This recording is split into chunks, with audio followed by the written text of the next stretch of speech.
Uncensored, no holds barred talk. 24 hours a day, 7 days a week. This is Global Reality Radio Network.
Ladies and gentlemen, welcome to another live edition of the Global Reality right here on the Global Reality Radio Network. I'm your host, Josh Reeves. Thanks for being with us tonight here.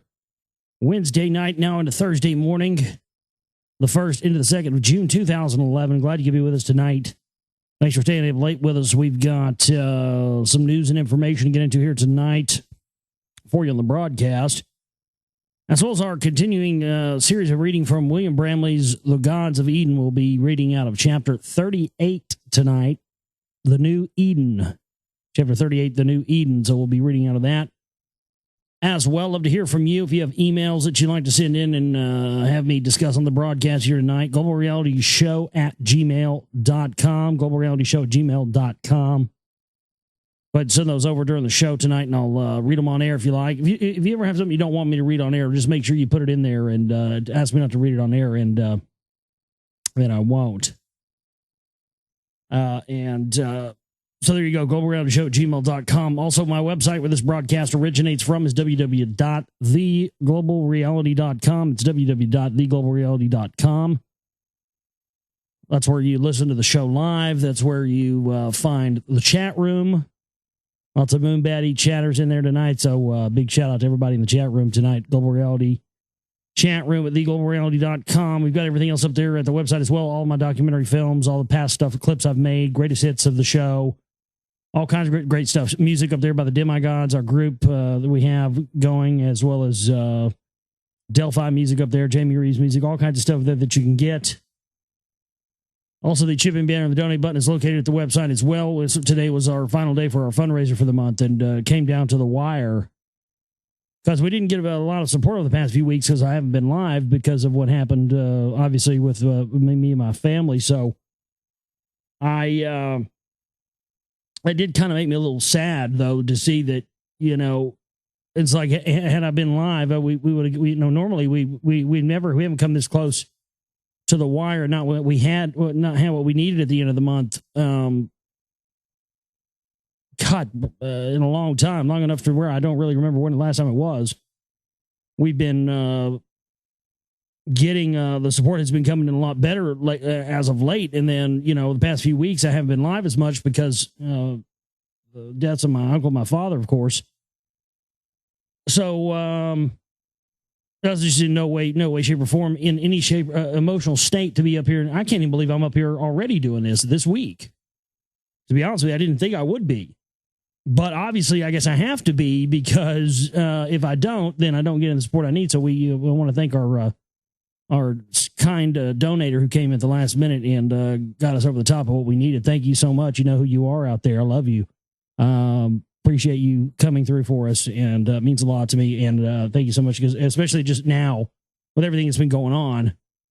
So it's been a tough month, and on top of that, having to worry about what we needed for the month, because couldn't be here for what was going on in my life. It does, I was kind of a little bit upset about that, because it just made me feel like if I have some emergency that in my life, or have something that forces me to not be able to do the radio show or something for a period of time, people are just going to drop off the map and forget about me and not, not remember all those other times when I've gotten up here and done shows on days when I'd rather out be doing something else or doing something better or spending time with my family or whatever. All those 4 years of since I've been doing this radio show, which was when my dad first found out he had cancer. All those times I was working on films and doing radio shows, I could have been spending more time with him, but instead I was sacrificing that time to come here and do this for you. Yeah, you better believe I felt a little hurt that people just completely just kind of felt like we were non-existent, or I was non-existent, or whatever else over the past few weeks. I mean, it was not my fault of what happened, folks. And I've been dealing with this in the best possible way I can. So has my family, and it's tough. So, I'm not talking to all of you out there, and you understand that, but yeah, you got to understand my viewpoint on it as well. These were life events and circumstances out of my control. Wasn't out like I was dicking around, not doing shows or something. My dedication to this show and to this work is the of utmost importance of anything I do in my life. But just to feel like, oh well, he can't be here doing shows, so fuck him. We're not going to support him at all. That felt shitty. I was not a fan of feeling like that. But I have to always get up here and be honest with you about how I feel. Otherwise, what's the point in doing this show anyway? Regardless of whether you like what I'm saying right now or anything else, it doesn't matter. What it matters is the truth's the truth. I got to get up here and tell you how I feel. If I don't, then what the fuck am I doing this for anyway, right?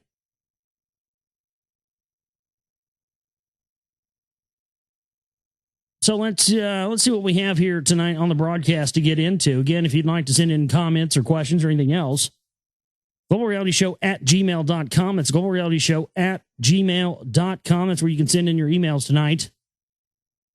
Well, we just had a big whole raft of weird stories last night, didn't we? If you didn't hear the previous two shows this week, definitely go back and hit the archives or just listen for the rebroadcast this week, because I think we've gotten out some pertinent information in the past couple of shows.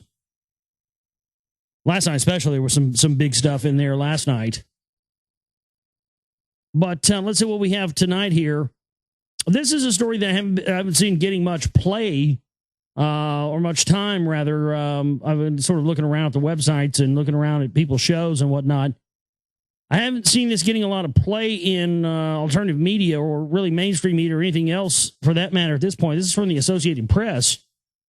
But it seems that something big is going on with the food supply in Europe. And to a large degree, it seems Western media, of course, as per usual, is really trying to keep a lid on it and keep this from getting out. I don't know. I mean, I don't know whether this is being caused by, genetically modified foods. I don't know if this is being caused by radioactive stuff that's happened from the Fukushima reactors in Japan. I don't know if this is some sort of by design poisoning of the food system. I really don't know. But listen to this. It's kind of mind blowing. This should be, to me, this should be a huge story, and I'm seeing very little coverage on this. European food outbreak continues to soar, mystery deepens. The number of people hit by a massive European outbreak of foodborne bacteria infections is a third bigger than previously known, and a stunningly high number of patients suffer from a potentially deadly complication that can shut down their kidneys, officials said on Wednesday. The death toll rose to 17, with German authorities reporting that an 84-year-old woman with the complication had died on Sunday. Medical authorities appeared no closer to discovering either the source of the infection or the mystery at the heart of the outbreak. Why the unusual strain of the E. coli bacteria appears to be causing so many cases of hemolytic uremic syndrome, which attacks the kidneys and can cause seizures, strokes, and comas. Germany's National Health Agency said that 1,534 people in the country have been infected by the EHEC, a particularly deadly strain of the common bacteria found in the digestive system of cows, humans, and other mammals. The Robert Koch Institute had reported 1,169 a day earlier. The outbreak has hit at least 8 European countries, but virtually all of the sick people either live in Germany or recently traveled there. The Robert Koch Institute said about 470 people in Germany were suffering from hemolytic uremic syndrome, or HUS, a number that the independent experts called unprecedented in modern medical history. HUS normally occurs in 10% of HEC infections, meaning the number of seen in Germany could be expected in an outbreak 3 times the size being currently reported. So this definitely sounds like some sort of weaponized version of E. coli, which I know that has been, God, it's been a long time. I know I read something about weaponized E. coli 5 or 6 years ago. May have been 2005, 2006. I distinctly, it may have even been, geez, what's that? It's not Edward Arsenal. It's, man, oh man, oh man. My memory's getting bad.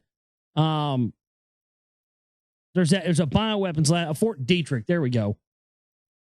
Fort Detrick, Maryland, is actually where a lot of these man-made viruses have been traced back to. I know that stuff like what is that one thing that people get from ticks? Lyme disease.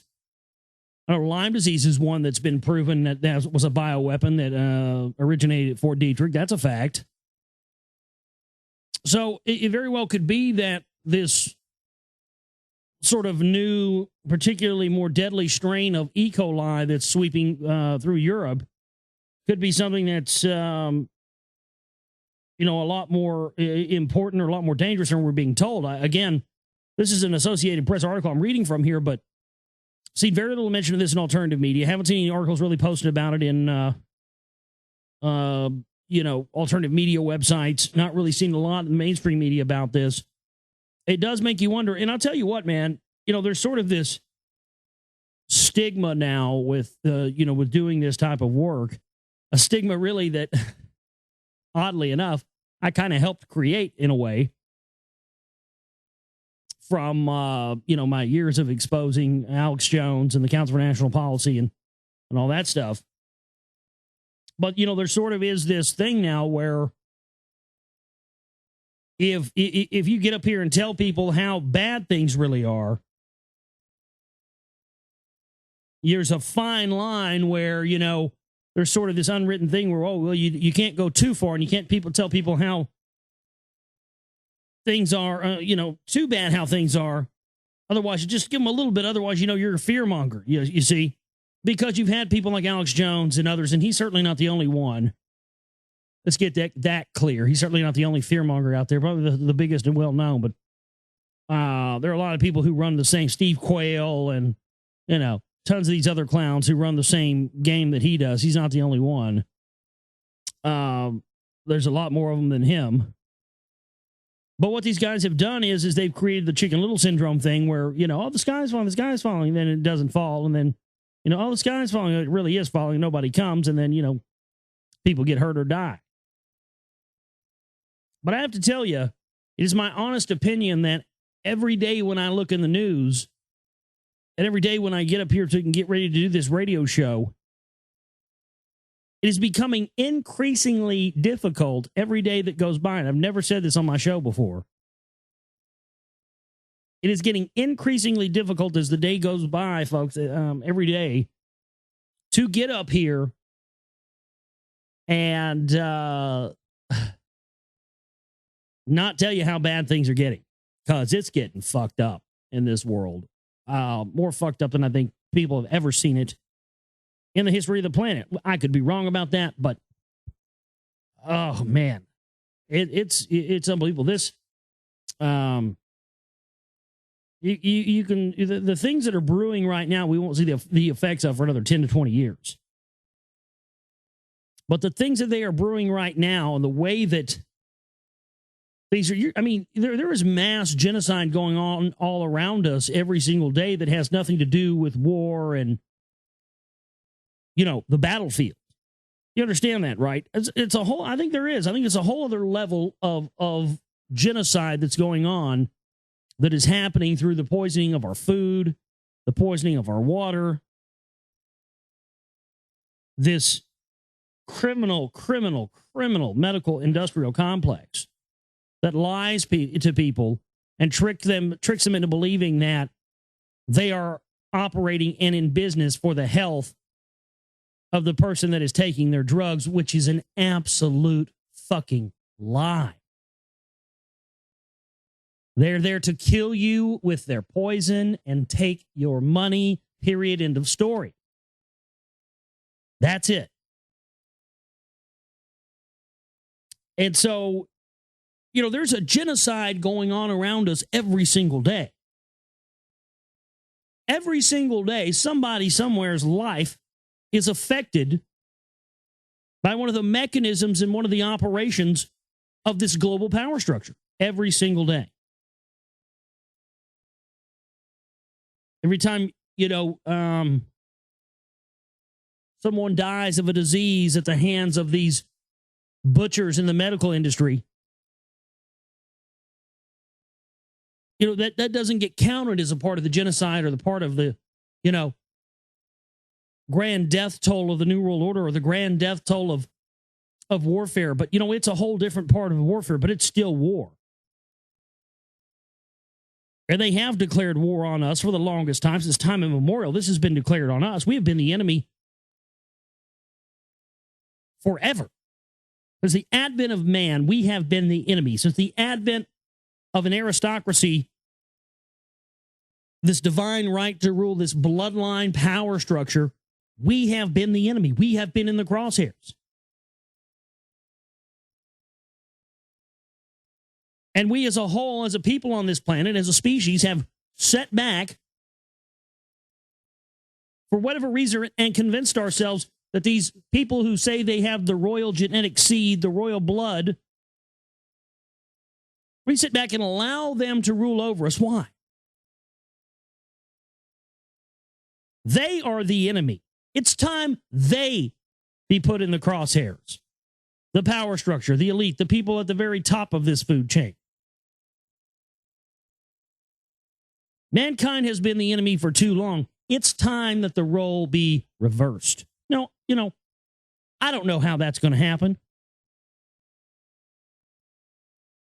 And I will never call for violence. I will never call for anyone to do anything violent against anybody. I don't think that's a solution. But you know what? I'm also not going to sit back and argue with people or disagree with people that say that violence is the only solution. Because it all comes down to what is the solution for you. Now, if for you, as a person or an individual, the only way to fight the tyranny or fight the evil is through violence, far be it for me to tell you otherwise, because, that's not my... Much as I don't like it, much as I don't agree with it, much as I wouldn't do it, I could never be, sit back in judgment of you that if you might choose it or anybody else. But, and there are going to be some people that are going to go that route. There are going to be probably, maybe even some of you out there that listen to the sound of my voice right now that may be going to decide to go that route at some point if it comes to that.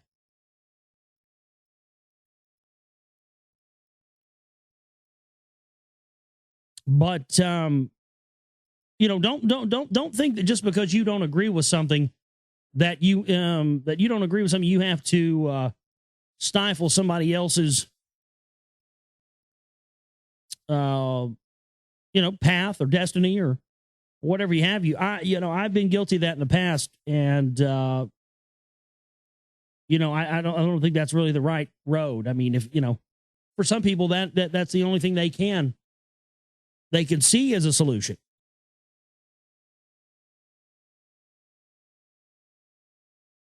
And to those people, I wish them the best.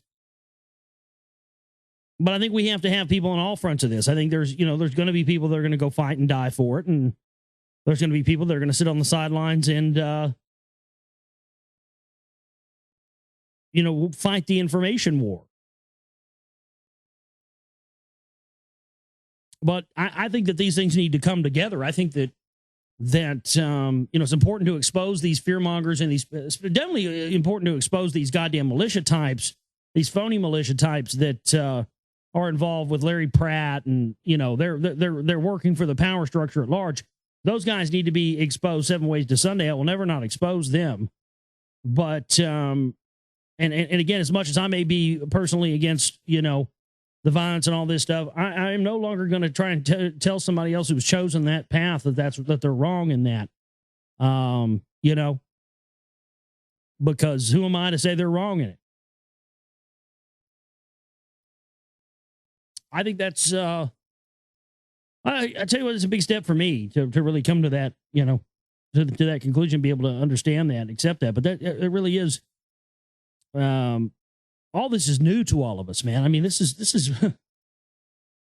is virgin territory, I think, for all of us. None of us have ever been in a situation where we may have to potentially stand up for our very lives against, you know, we're doing that right now. Just because we're not standing up with weapons and calling for armed conflict does not mean that we aren't fighting and rising up against this every day with our actions. And any little way you can get outside of their power structure, any little way, you know, it doesn't, you know, you don't have to do them all. You know, if you can do little things like, you know,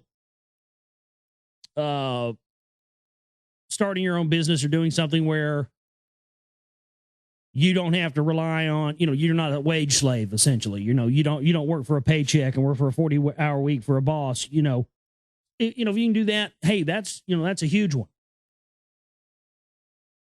If you can, you know, wean yourself off their television and off their advertising and off their products and off their propaganda, hey, that's a big one too. For instance, myself, I don't own a cell phone, refuse to own one. I know I'm like the last person on the fucking planet Earth that doesn't have a cell phone, but and I'm sure my social life would just be so much better if I did, wouldn't it? Oh, yes. The bitches and hoes would be blowing up my phone if I had one. Yes. That's what everybody tells me.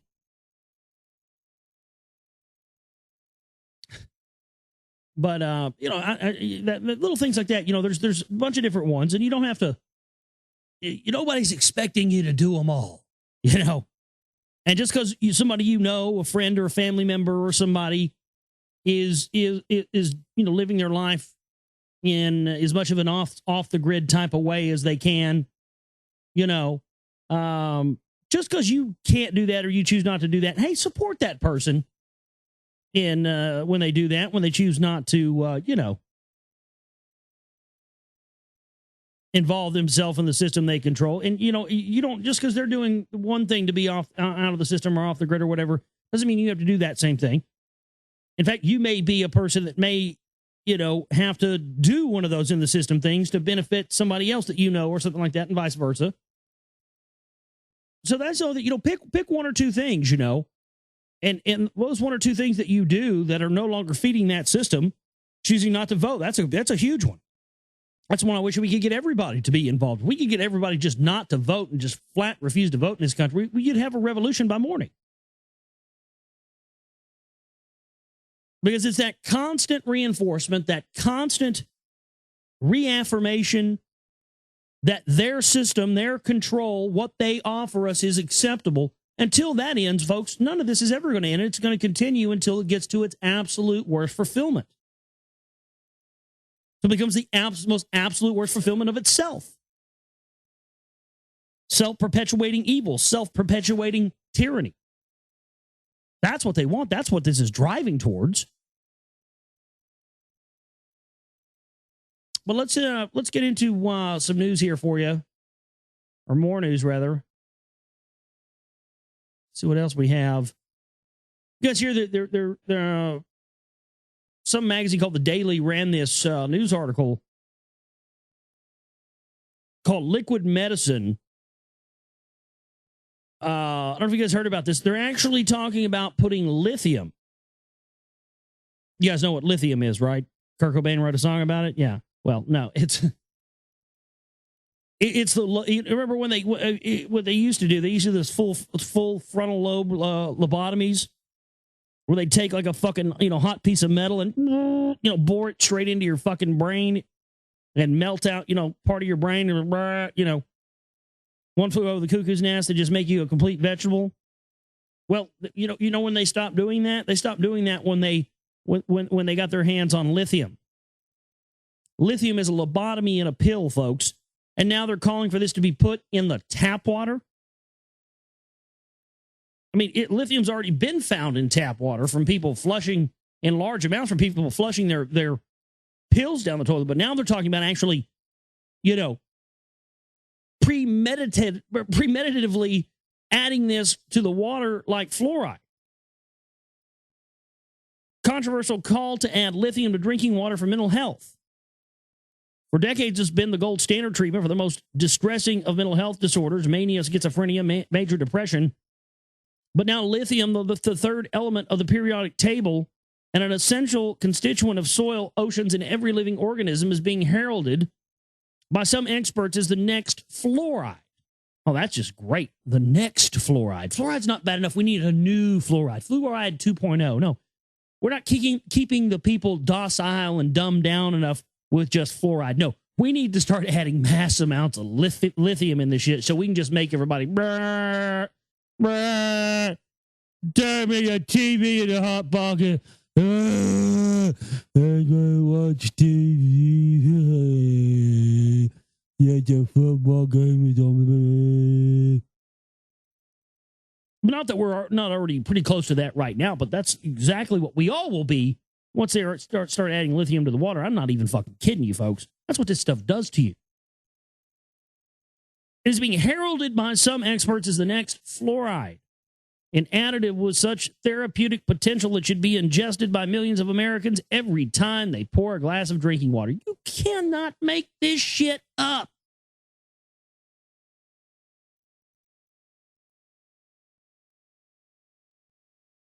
Hey, I got something for you, Anon. If the FDA says, they've got an Anon in the chat room, says, if the FDA says lithium is wholesome and yummy, you need to believe them. Well, Anon, you know what I got for you, don't you?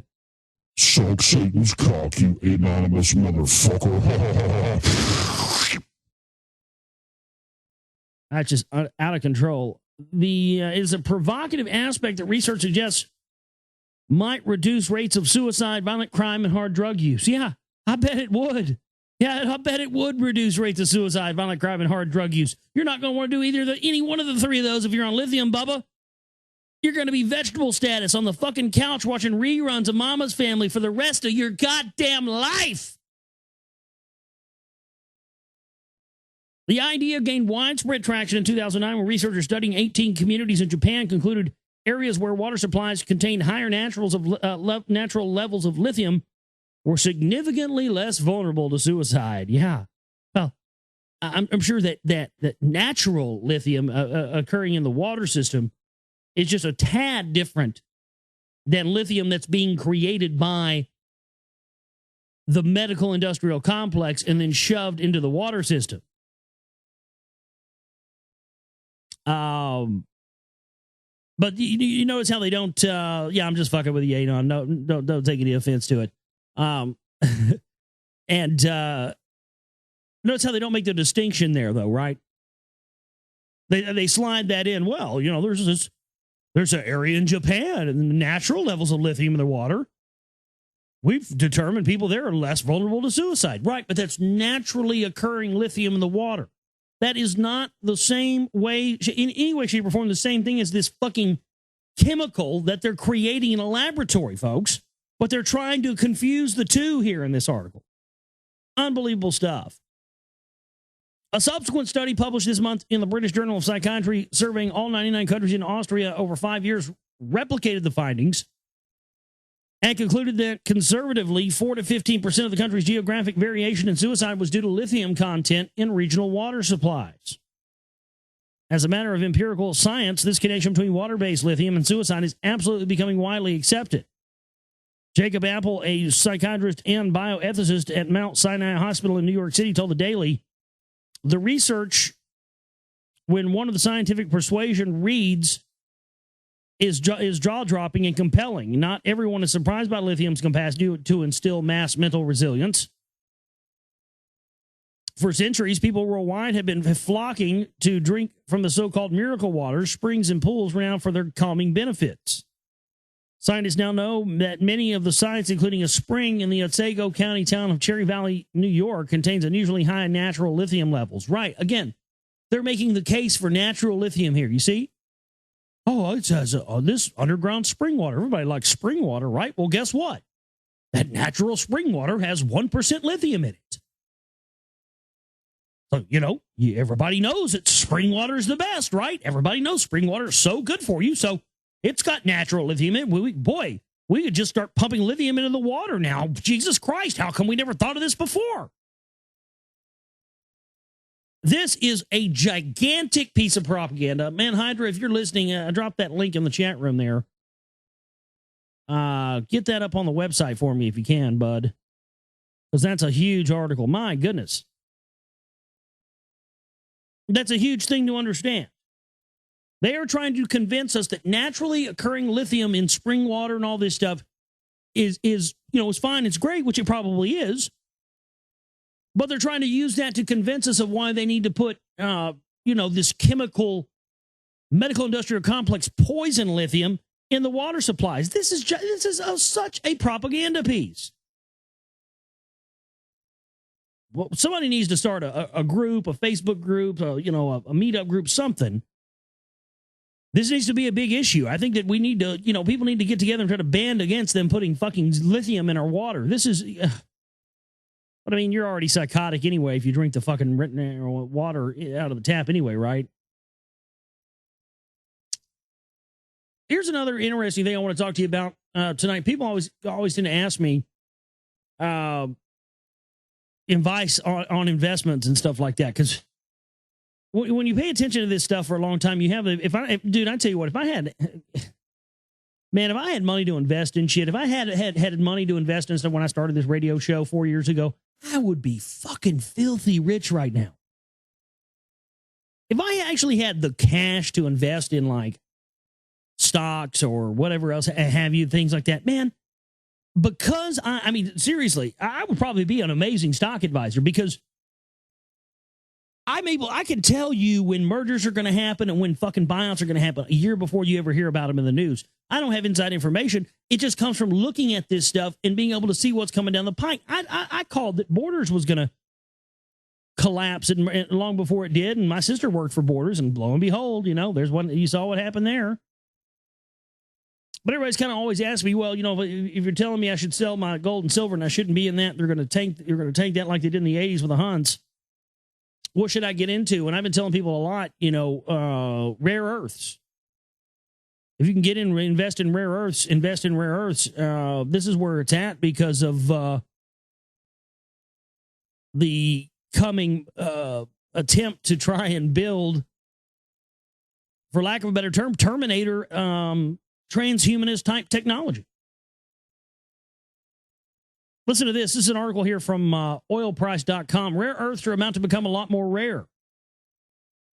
Interest in rare earths is starting to heat up once again, and it's something you should keep on your radar. China's Baotou Steel has announced its intention to start up the world's first rare earths exchange.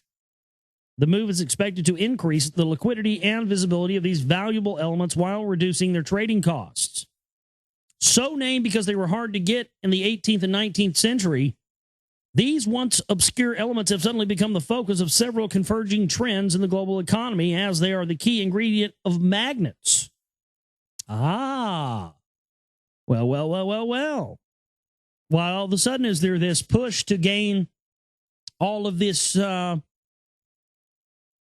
these rare earth elements that they make magnets out of? I'll tell you why.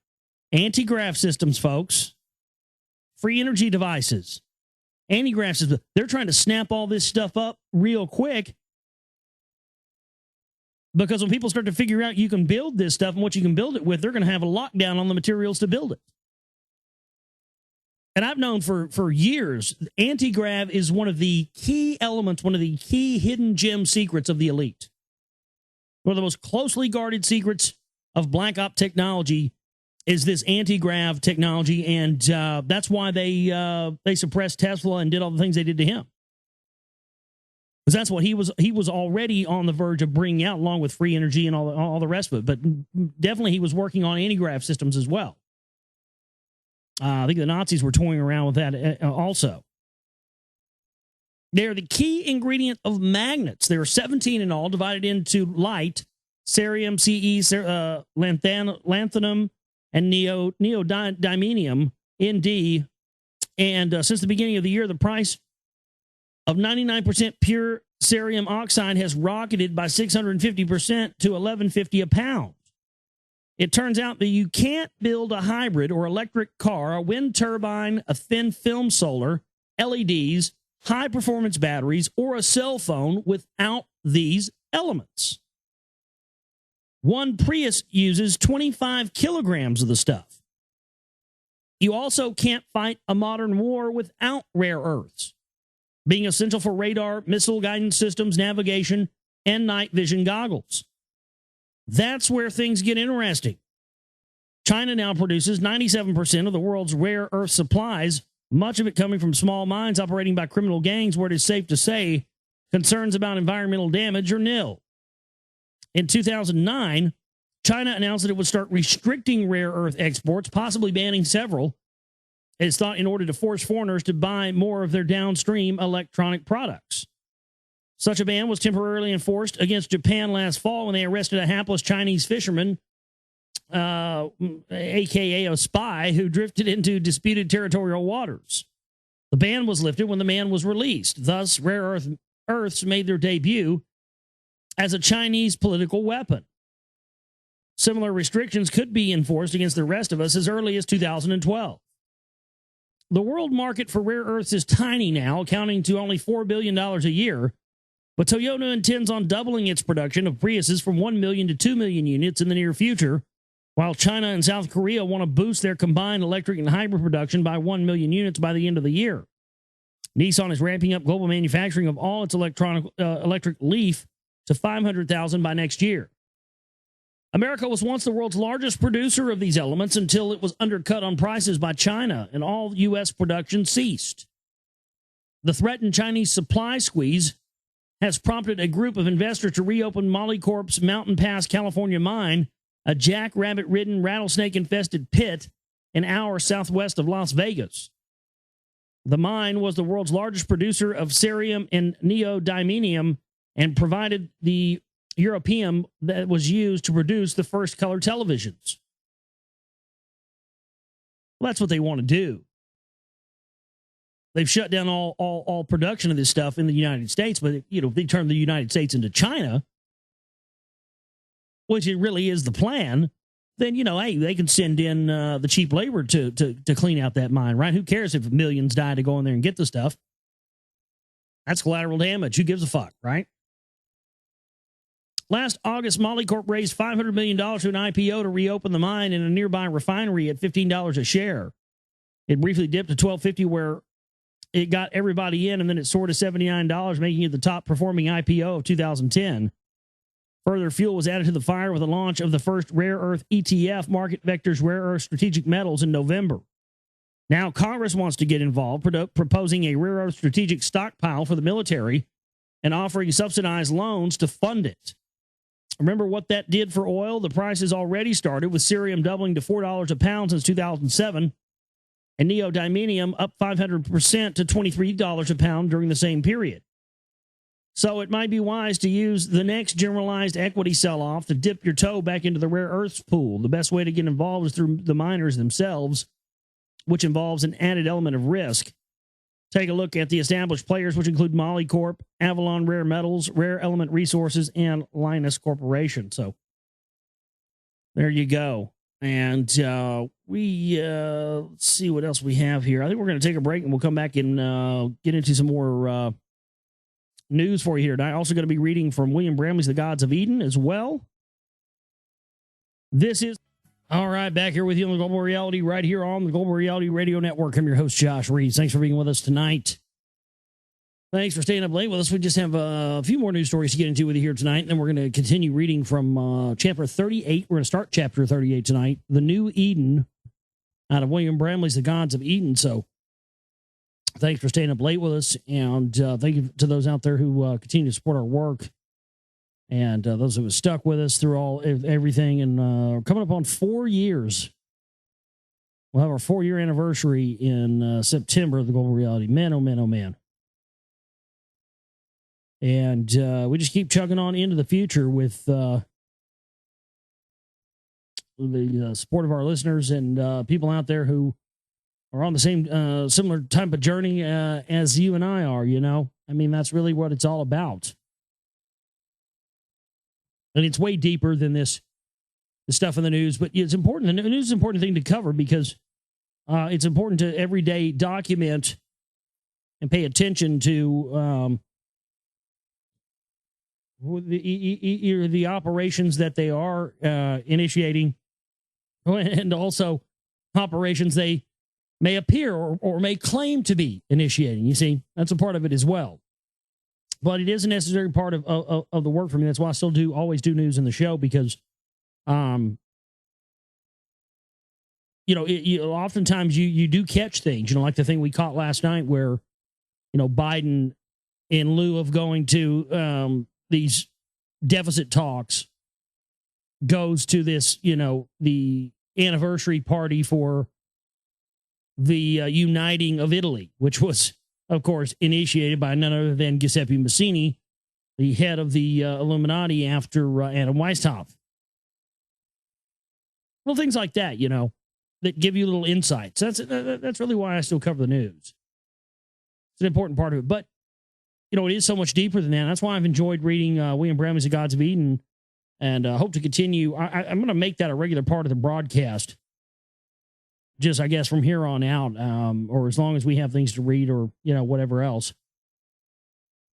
Every time I've read any sort of text or book on air, the response has been great, and it's great for me too, for the experience of reading it and reading it on air. And because, when I read a book, I'm reading through a book, right? I'm in my own head. That's the only place I am. So I'm reading a book and it's all in my head. But when I come to things, or I realize things, I'll go, oh man, this, that, and the other. But then I kind of have to remember it all.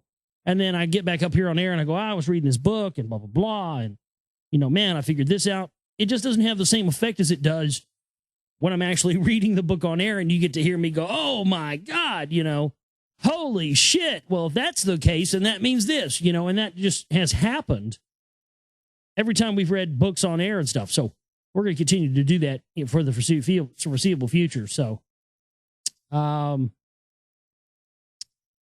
anyway, let's continue on here tonight with our news. GlobalRealityShow@gmail.com. If you have any emails you'd like to get to me tonight. And again, thanks to our generous donator who came in at the last minute and saved us today so we can get the bills paid and whatnot. That does leave us down to nothing, though, once we get the bills paid. So if anybody wants to help us out with the donate button, or everybody wants to help out there or anything else, just so we continue to live and survive, really, past just paying the bills, please do so. Jimmy Banner donate button, whatever you want to use there. I'm not going to be covering all this crap that much during election season, because it is crap, and you all know it's crap, and these guys are phonies, whether their name is Barack Obama or Ron Paul, or you should know that by now. These guys are fucking phonies, man. All of them are politicians. They all work for these same goddamn globalists. Doesn't matter if their name's Dennis Kucinich, Ron Paul. It doesn't matter. And when you hear people like Alex Jones telling you to give money to Rand Paul's money bombs on the shit, that should let you know right there who they stand for, along with what we talked about last night, that Lee Rogers article, the night before last, whenever it was, about Jones and his, seceding from the union crap, which is the ultimate plan of that's what they want. That's why Jones is in charge of instigating violent conflict and armed rebellion and armed revolution through what is supposed to be a nonviolent movement of knowledge and truth. His job, he is the number one agent provocateur of the New World Order, whose job it is to try and provoke and provocateur people who are finding out, finally, the truth about the globalist power structure, And instead of that being a revolution of the mind as it should be, it's being hijacked and turned into this phony revolution of armed conflict, which is then going to spark the ability for them to break up the United States into little factions in different states and allow all these different foreign interests to come in and set up little proxy countries within the United States borders. That's what they want to do. That's what the New World Order is. That's what Jonesy hadn't told you all this goddamn time. He is the number one agent provocateur who is out there trying to bring this in. And now listen to what this little cocksucker's saying now, who Jones told you to give money to. Rand Paul, supposed defender of civil liberties, calls for jailing people who attend radical political speeches. Libertarian-leaning Senator Rand Paul made headlines last week for single-handedly obstructing the renewal of the Patriot Act, calling the law an unconstitutional infringement on civil liberties. His demand to insert a series of amendments to weaken the law nearly allowed it to lapse and put the country at risk, but Paul said it was worth it to prevent the government from continuing to blatantly ignore the Constitution.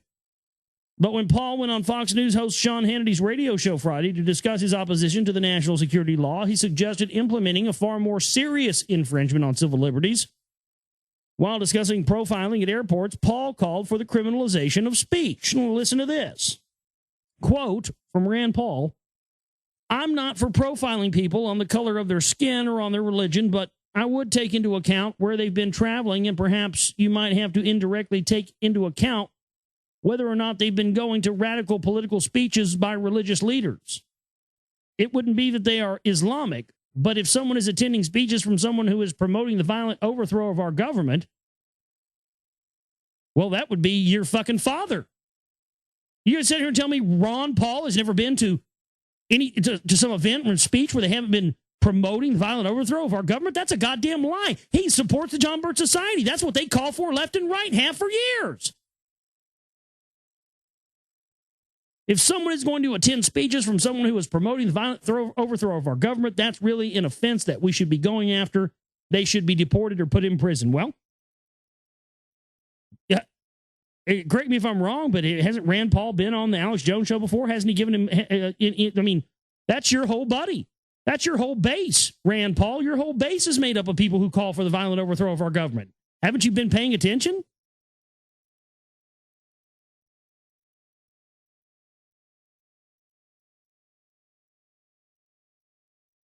God damn, it's unbelievable.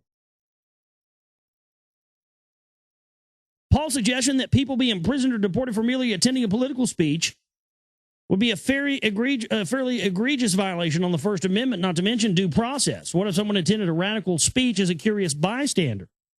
Should they, too, be thrown in prison? And who defines what is considered so radical that it is worth imprisonment?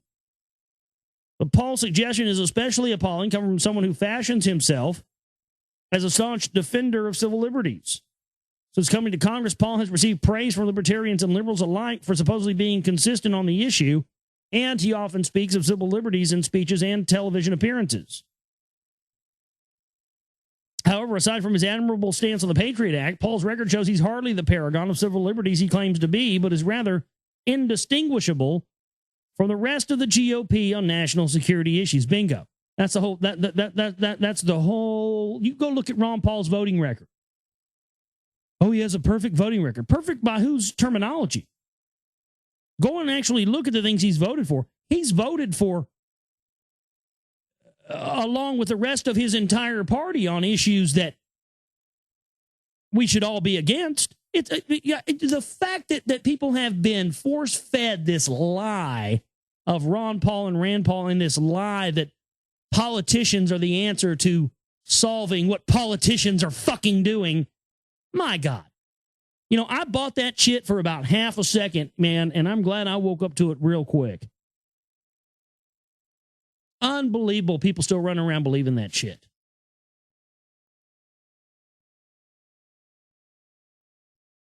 Dallas-Fort Worth leads the nation in job growth. Great. Or how come everybody I know is broke and doesn't have a job? That means more idiots will move to Dallas-Fort Worth. Yeah, that'll be great. It's overpopulated as fuck here, man. It didn't used to be. Used to be a pretty decent place to live. They're turning it into a cesspool like everything else, every place else they fucking touch on this planet. I mean, I don't think there's any place you can live anymore than a cesspool. If there is, I'd like to know where it is so I can move there. Thanks. Birdwatcher wrongly arrested for possession of pot and had sage in a backpack. Deputy thought herb was marijuana. State ordered arrest without lab test. Sheriff Deputy Dominic Grimaldi, 51, mistook Brown's sage for marijuana, then searched her car and found more. His field kit said the sage, purchased in an airport gift shop in Albuquerque, New Mexico, tested positive for marijuana. He did not arrest her that day in March 2009, but sent the 50 grams of contraband to the crime lab for a more definitive test. Assistant State Attorney Mark Horn ordered Brown's arrest without having the sage tested. 3 months later, Grimaldi showed up at the Massage Envy in Weston, where Brown works, and took her away in handcuffs. They arrested me in front of my customers, my boss, my coworkers. She later said she was subjected to a body cavity search, a strip search, and an overnight stay at a jail. About a month later, Brown's attorney discovered that the sage had never been tested at the Broward Sheriff Office crime lab. When I found out that they didn't even do a lab test, I was outraged. I raised hell about that. The lab test concluded that the dried sage was not marijuana at all, and criminal charges had been dropped. So some old hippie lady, birdwatcher, who had, white witch, had sage on her, and they ran her in for 50 grams. Some old grandma's going to have 50 grams. Man, you got 50 grams on you out. I mean, maybe, I don't know, maybe somebody be so high about watching birds, I guess. 50 grams of sage. My God, she's with Al-Qaeda. Fucking clowns. TV executives admit in taped interview that Hollywood pushes a liberal agenda. Apparently there's a new book coming out where a bunch of these clowns openly admit, oh yeah, we're paid to push the liberal agenda on TV and movies, like we haven't known that for years. But liberal agenda, right-wing agenda, it's all the agenda of the elite. It's all the same agenda. We start trying to separate the two and put one in a corner where one is considered good and one is considered bad, and then one's considered good for a period of time, and then it becomes a faux pas and it's not considered good anymore, and then it's bad. It's the same thing they do. Oh, communism's great. No, communism's the enemy. No, communism's not the enemy. Communism's great. Blah, blah, blah. All still ideologies that are coming from the top down and nothing else. You guys see this picture? I dropped it in the chat room earlier. Now, Sarah Palin wearing some fucking jewelry. Yeah. She's like sporting some bling bling, like fucking Star of David, Hermetic Seal of Solomon necklace. Look at that thing. It's like star encrusted, Hermetic Seal of Solomon diamond encrusted necklace. Yeah, let's just pimp that Zionist bitch out as much as we can, right? Oh, don't you know? I love Zionism. Let's eat a moose and fuck a moose and be a Zionist. All right, I'm done with the news tonight. Yeah, I'm done with it. Suck Satan's cock. Let's get into chapter 38 tonight, The New Eden by William Bramley in his book, The Gods of Eden, here for you. All right, here we go. The New Eden, chapter 38. A new Eden is being built today, or perhaps it is merely a new face being put on the old Eden. Today's Eden is characterized by sterile architecture and stylistic homogeneity. Inhabitants of modern Eden are offered many ways to cope with the stresses of living in Eden. Among them are drugs that promise to change or control nearly every negative human attribute and every positive one, too. The new Edenites are taught philosophies which promise a materialist utopia within a spiritual wasteland. Despite all of these advances, Edenites still commit suicide at a very surprisingly high rate. Tragically, a great many suicide victims are young people. What are some of those victims telling us? Perhaps it is that today's Eden is still Eden, a gilded cage, a pampered prison. Many young people sense it and rebel by changing clothing or hairstyle, but they find that what they are still trapped in is not really understanding how or why. Like Adam and Eve, many individuals, no matter how successful or pampered they have been in life, find that they want to escape. Today's Eden continues to be strongly influenced by the Brotherhood Network and its outgrowths. Any discussion of the Brotherhood in today's world is, however, a delicate matter. We are no longer talking about people and groups that reside comfortably in the past, but we must now confront people and organizations that are very much a part of today's world. Please allow me to therefore reiterate two very important points. The vast majority of people who join movements and organizations do so for the right reasons, including those who join Brotherhood branches and custodial religions.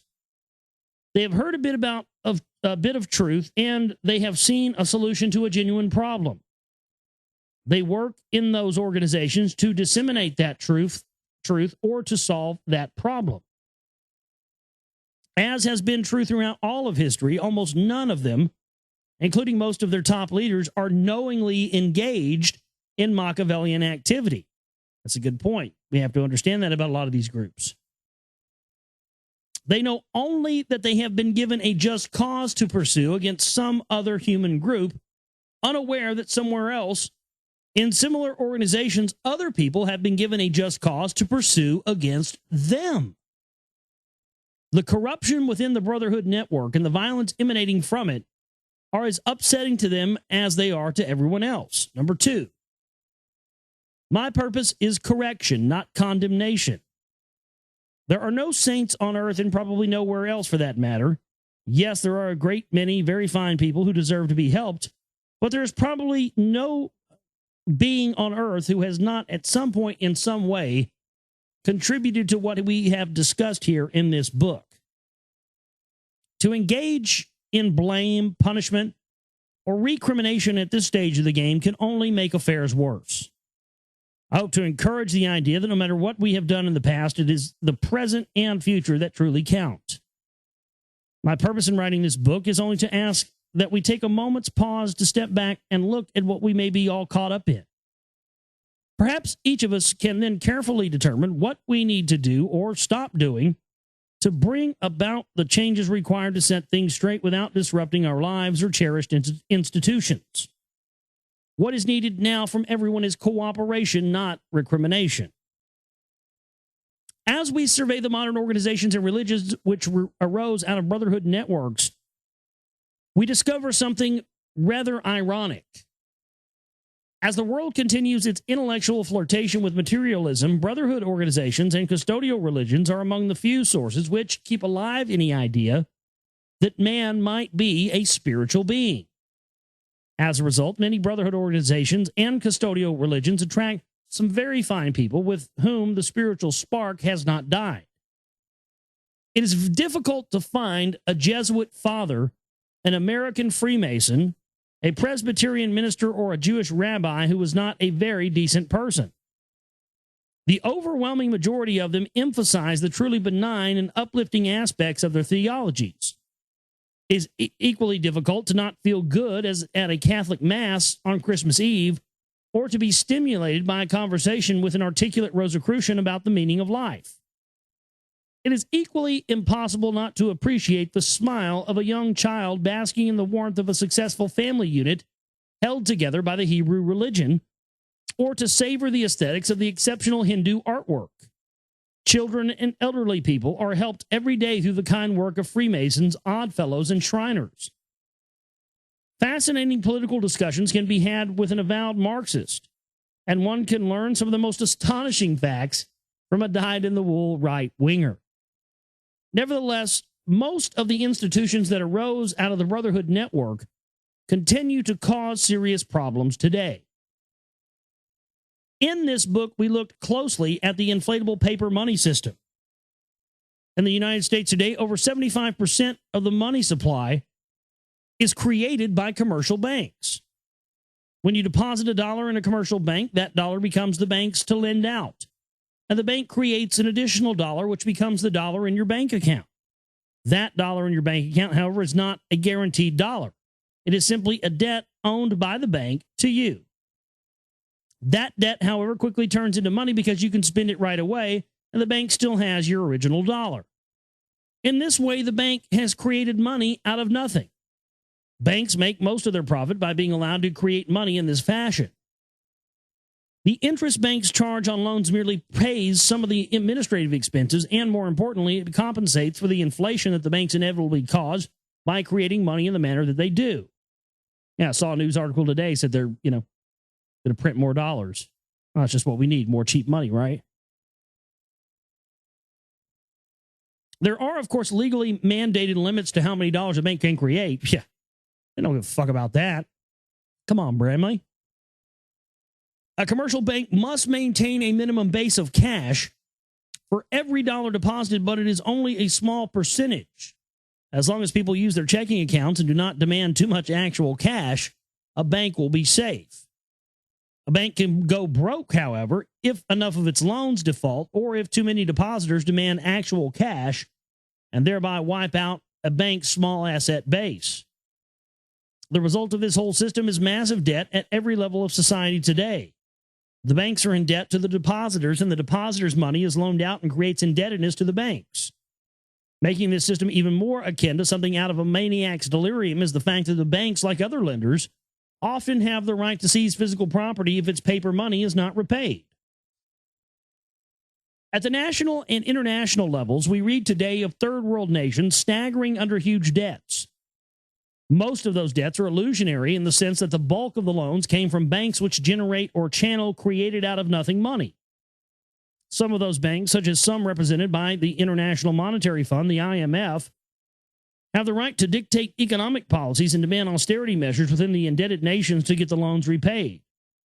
In Brazil, for example, the IMF imposed austerity measures in the early 1980s. The measures included large-scale wage cuts for Brazilian workers, higher prices on all goods, devaluation of the currency, and increased exports, all to pay back a debt founded mainly on illusion. The result was a tremendous drop in the well-being of the Brazilian people and riots. The destruction of Brazilian rainforests that we are witnessing today is being caused in large part by Brazil's need to repay loans based on illusionary money. Studies prepared by the World Bank blame population growth for depletion of the rainforest, but conveniently leave out the major role that the World Bank itself has played in causing Brazil's indebtedness. Another example is the Dominican Republic, which had a $3 billion debt as of the mid-1980s. The country would like to spend its scarce income on better housing for its people. In 1985, however, the nation was faced with having to expend more money to repay its loans than it could earn in foreign currency. The IMF nevertheless demanded strict austerity measures, including large price increases on basic goods, thereby triggering riots. The IMF also mandated a devaluation of the Dominican currency. This increased exports but made imports much more expensive. Who were the real losers in all of this? The Dominican people. In the United States, under the recent presidential administration of Ronald Reagan, the American national debt was doubled. Most of the loan money, of course, traces back to the created out of nothing money of large banks. Nevertheless, interest on this money must now be paid. To pay it, federal social services were cut under Reagan, thereby hurting the standard of living for many Americans. What was much of this extra loan money used for? Military needs. On a smaller scale, the inflatable paper money system causes farmers to lose farms. Most farmers do not lose their way of life because they fail to work hard or because they do not produce something of great value. They lose because they cannot meet the demands of the paper money system. This allows large agribusiness to step in and buy up the farmland, resulting in the concentration of food production in an ever-dwindling number of hands. As we can see, the modern monetary system has had the effect of destroying many benefits that mass production and advances in science and technology would have offered the human race. By now, the need for all-consuming toil for physical existence should be largely ended, but the inflatable paper money system has helped to preserve that need by creating massive debt, chronic inflation, and general economic instability. The vast majority of people in all nations today must still continue to spend the major portion of their prime waking hours working to meet their financial needs. The custodial goal expressed in the biblical Adam and Eve story of making people toil from birth until death is still being fulfilled. Another significant byproduct of the modern money system is taxation. Most Americans believe that the U.S. government creates its own money. If that is true, then why would the government need to tax anyone? Why does not the government simply allocate to itself the money it needs to operate? That would obviously be far more sensible than erecting enormous tax-collecting bureaucracies, which can drive people to despair and greatly diminish productivity. The answer is that the U.S. government does not create money. The Federal Reserve and the commercial banks do, and they are not public entities. To obtain some of the money these banking entities create, the government must either tax or borrow, and it does both, and the citizens pay. Taxation, especially in nations with graduated income tax schemes, makes it harder for people to save money and thereby contributes to the need for most people to spend the majority of their lives toiling for physical existence. Despite the welcome political reforms now transforming Russia and the Eastern Bloc, communism remains a power in other nations where it has inspired fearful oppressions in recent decades, as the people of Ethiopia and Kampuchea have learned in their great sorrow. On September 12, 1974, the monarchy of Ethiopia was overthrown in a military coup. 6 months later, the monarchy was entirely abolished by the revolutionary government, and Ethiopia was made a Marxist state complete with collective farms and government-owned industry. The new Marxist rules soon found themselves opposed by an independence movement in the Ethiopian provinces of Eritrea and Tigray. The independence movement was and still is kept alive to a large extent by another Marxist group, the Popular Liberation Front. The resulting battles between the Marxist regime and the Marxist liberation have brought about a great loss of life. The Ethiopian famines we hear so much about today have been caused primarily by the Ethiopian government's attempt to squelch the Eritrean liberation movement by hindering relief shipments to drought regions. This amounts to an act of genocide. People have died horrible deaths as they have found themselves caught between two equally brutal factions. Behind all of this, we find once again evidence of the Brotherhood Network. The emblem of the Marxist regime prominently features the Brotherhood symbol of an all-seeing eye. On April 17, 1975, the original Kampuchea, formerly Cambodia, fell to communist revolutionary forces. A virtual news blackout followed. The stories that leaked out were horrifying beyond description. After the election of the communist leader Pol Pot as premier in April 1976, the country suffered what some experts believe to have been the worst genocide since World War II. At least 1 million and as many as 3 million Kampucheans died out of a population of 7.5 million. That represents a substantial portion. This genocide was part of a grand economic plan formulated by highly educated leaders who boasted advanced degrees in economics and social science from universities in France. Those leaders decided that their nation should have an agrarian economy. Immediately, the capital, Phnom Penh, was forcibly evacuated, and its residents were compelled to enter the countryside where rural production cooperatives awaited them. Private property was abolished. Citizens who were perceived as standing in the way of the new utopia by virtue of their occupations and or education, and those people who objected to being forced into slavery, were murdered. Children were often recruited to carry out the murders, thereby helping to breed in the young generations of Kampucheans a higher than normal incidence of psychopathology. This grand scheme under Pol Pot was a virtual carbon copy of the brutal programs launched earlier in history by the Revolutionary Council of 18th century France, by the regime of Joseph Stalin in Russia, and by the cultural revolutions of Mao Zedong in China. The Pol Pot regime collapsed in January 1979 when it was invaded by the communist North Vietnamese. By 1990, Pol Pot and the Khmer Rouge reemerged. They were part of a coalition seeking to retake power by military force. The coalition was supported by the United States, and according to several eyewitnesses, the CIA provided weapons and continued to reach still brutal Khmer Rouge troops. Prior to the dismantling of the Soviet Union, many communist movements in the world were supported by the Soviet KGB and other Eastern Bloc secret services as a part of their mission to foment wars of liberation around the world. Increasingly, Western intelligence services had also assisted in the establishment of the communist regimes just as the German military had done so in 1917. The United States initially backed Fidel Castro in Cuba and Ho Chi Minh in Vietnam, both of whom afterwards established the communist regimes in their respective nations. Both nations still remain communist as of this writing. The United States has also initially backed Pol Pot and helped him to achieve power in Kampuchea, or Kampuchea. Kampuchea, is that how you say that? Kampuchea. Kampuchea. Kampuchea. Kampuchea. Kampuchea. Kampuchea. Okay, I can get it right now. The communist world, both past and present, was very much a product of Western activity. Oh, this is going to get interesting right here. It's going to talk a little bit about the Sovereign Military Order of Malta. The CIA, nice to see that Bramley's going to get into that. So we're going to take a break, come back, and when we come back from the break, we will continue reading out this chapter and finish this chapter up for you here tonight. All right, back here with you on the Global Reality, right here on the Global Reality Radio Network. Getting Moonbatty with you here tonight on the broadcast. Glad you could join us. Thanks for staying up late with us, and we're going to continue on reading here from our chapter out of William Bramley's Gods of Eden, chapter 38, just stopping on, just about to get into some stuff about the Knights of Malta, so let's continue on here.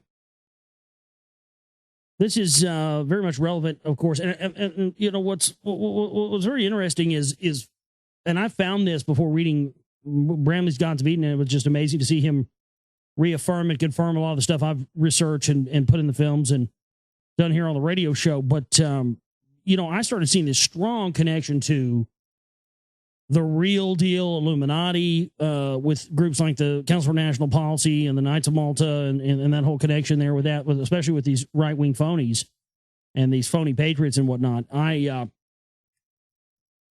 And it really did start to see the connections, especially with seeing people like Phyllis Schlafly and others in these bloodlines being these groups. Oh my God, they're connected to the highest, you know, back to the Anunnaki, back to the, you know, the bloodlines, the demigods themselves. Well, that's why this information is important. Behind today's political factionalism, we continue to find evidence of direct Brotherhood Network involvement. The Sovereign Military Order of Malta, the SMOM, for example, was strongly anti-communist and instilled anti-communism in its inheritance as a spiritual goal. There's nothing wrong with it until it becomes another justification to breed more violence, suppression, and strife. One of SMOM's knights in America, the late William Casey, headed the American CIA from January 28, 1981 until January 29, 1987. During his tenure as CIA chief, Casey did much to increase CIA covert operations, especially in Central America. There, CIA-backed Contra rebels and right-wing death squads committed horrible atrocities against civilians in the name of fighting communism.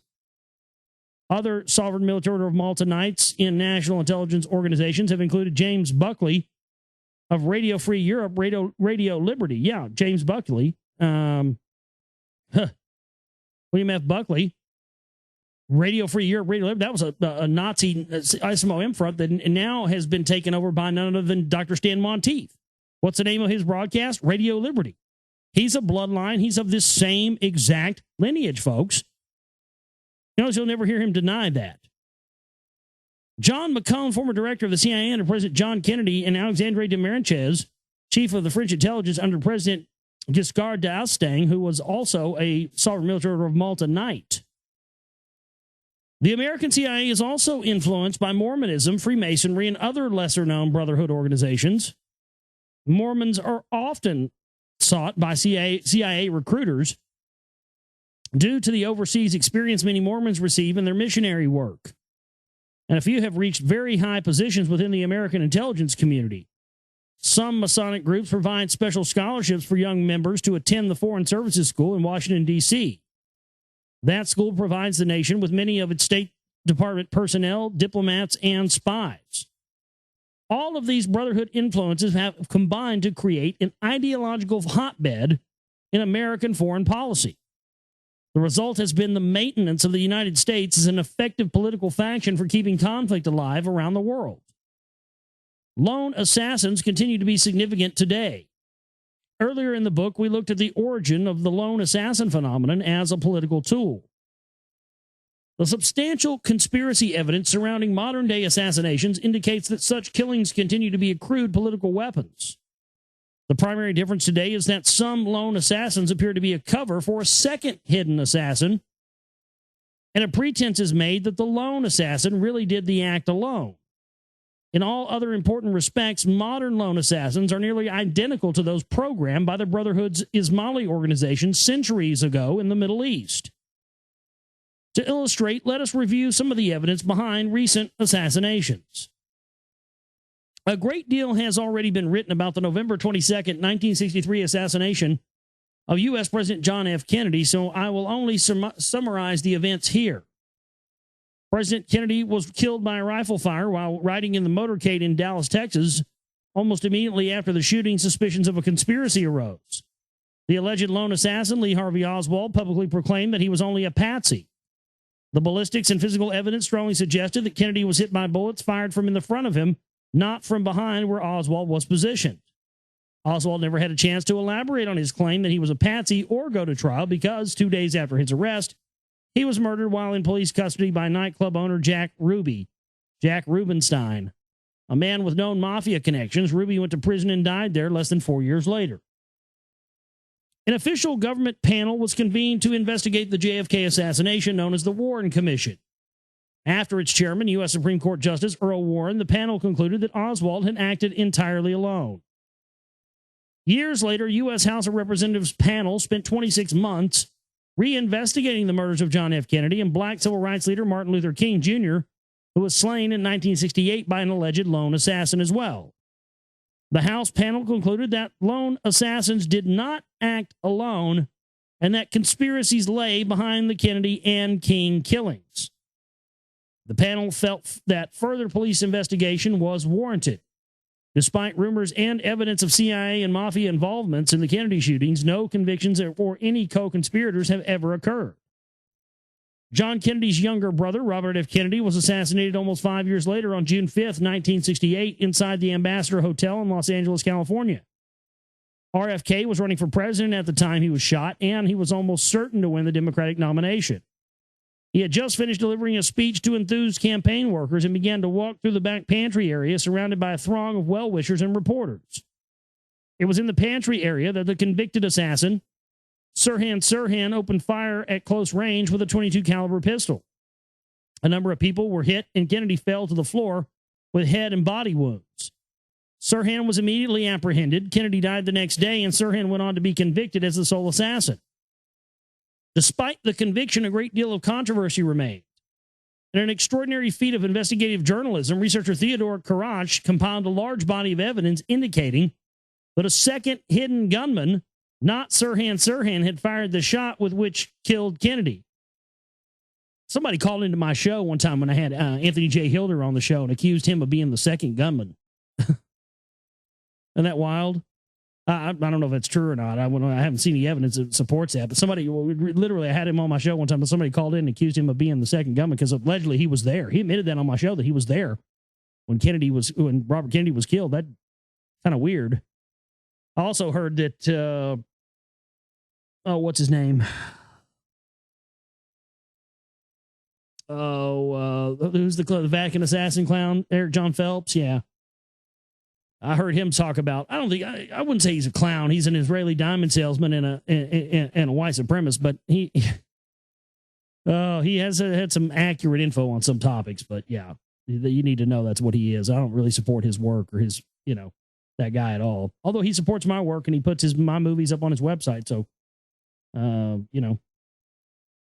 maybe that'll reach some more people, but yeah, I don't know about that. But anyway, and also heard Phelps claim that, Anthony J. Hilder was a Knight of Malta as well. I don't know if that's true, but that does seem kind of odd that he would be if he was a Knights of Malta and he was there when Robert Kennedy was assassinated, and you look at the connection to the Knights of Malta, to other people that were involved in the Kennedy assassination, such as the Hunt brothers and all the people in Dallas that had connection to that, the CIA people that he fired, like Dulles and all those guys that were all Knights of Malta. That's kind of a weird coincidence, I'd have to say.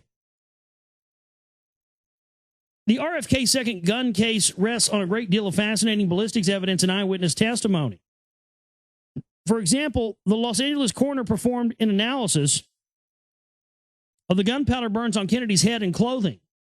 The burns revealed that the muzzle of a gun was not more than 1 to 3 inches from Kennedy's head when it fired the fatal bullets, i.e. the muzzle was at point-blank range. All eyewitnesses, however, reported that Sirhan's weapon was never closer than 12 inches, a significant difference as far as powder burns are concerned.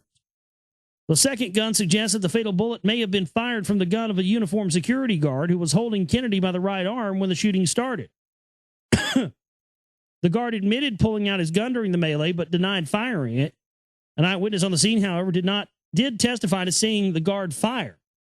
There is no record that the police ever examined the guard's pistol. A bizarre diary reportedly written by Sirhan and discovered in his apartment after the shooting seems to lend weight to the conspiracy theory. In that diary, Sirhan wrote several times of the need for Robert Kennedy to die in connection with Sirhan receiving large sums of money. One entry mentioned $100,000. The most interesting diary entry is that one in which Sirhan, who seemed to relish the thought of receiving large checks made payable to him, appears to repeat an instruction that he has never heard, a promise that he would receive money for Kennedy's death, which needed to happen by June 5th, 1968, the date of the California primary. Sirhan's diary contained the following words. Robert F. Kennedy must be assassinated. Robert F. Kennedy must be assassinated before 5th of June, 68. Robert F. Kennedy must be assassinated. I have never heard. Please pay to the order of. The LAPD considered the diary entries to be nothing more than the rantings of a mentally deranged lone assassin. Or somebody under mind control. My God, look at that. That's somebody under massive hypnotism. That was another strange thing when I had Anthony J. Hilder on my show. He was using NLP on the entire show, and I guess thought that me or my audience wouldn't pick up on it, but he absolutely was. If that truly was Sirhan's writing, his references to money would certainly provide an additional motive for him to take shots at Kennedy, whom he greatly disliked anyway.